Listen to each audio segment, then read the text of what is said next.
In the town of Meade, We had 8 cases, maybe 9 cases at our company. Don Moore faces eviction. He says it's COVID related. Family members were sick. He had to take time off from work. I had to blow through all my PTO, all my vacation time. Don fell 3 months behind on the rent, he says, because of the pandemic. He couldn't work for a time, but eventually returned and tried to pay back the rent he owed. We probably paid her almost $6,000 in 2 months to get caught up. He owed $1,800 in late fees he refused to pay.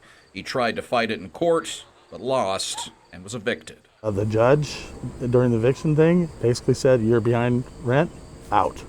Period. No ifs, ands, or buts." Don's situation is tough. He's like many others facing uncertain times. The CARES Act that helped to keep some tenants and homeowners from eviction ended in July, but a little-known program by the CDC can help give some relief. Anytime that we have been involved in a case in which the CDC moratorium is used, that is, our client is a covered person, that has stopped the eviction. Scott Mertz is with Legal Aid Nebraska and says you have to fill out this form provided to you on the CDC website. That declaration says that the signing individual cannot afford to pay the rent. They have experienced some either loss of income or extraordinary medical expenses.